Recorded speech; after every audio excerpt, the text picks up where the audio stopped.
पिछली रिपोर्ट में हमने आपको इस बात की जानकारी दी थी कि एक घर में भयानक सी आवाजें आ रही थी और जब उस घर को खोला गया तो मालूम हुआ कि वहां दीवारों पर मधुमक्खियों ने डेरा जमा रखा था।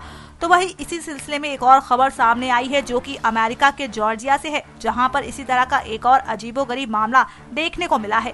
बता दें आपको कि लीजा नाम की महिला को बीते कुछ दिनों से घर के अंदर से अजीबोगरीब आवाजें सुनाई दे रही थीं, लेकिन शुरुआत में तो उन्होंने इस बात को नजरअंदाज कर दिया, मगर जब ये बातें ज्यादा बढ़ गई तो फिर उन्होंने घर की छत को तोड़वा कर देखा तो उनकी आंखें खुली की खुली रह गई। लीजा ने बताया कि उन्हें घर से अजीबोगरीब आवाजें आती रहीं। ये लगभग 6 महीनों तक चलता रहा, मगर जब वो परेशान हो गईं तो उन्होंने आवाज से छुटकारा पाने के लिए विशेषज्ञ की सहायता ली। फिर जब एक्सपर्ट ने घर को आकर देखा तो कमरे की सीलिंग में करीब 1,20,000 मधुमक्खियों ने अपना डेरा जमा रखा है। यही नहीं, उन्होंने उसी सीलिंग में 27 किलो शहद भी तैयार कर लिया था।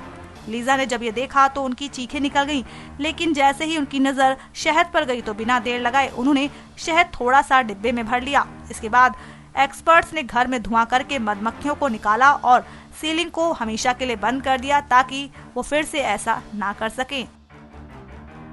नेक्स्ट 9 न्यूज रूम से गायत्री गुप्ता की रिपोर्ट।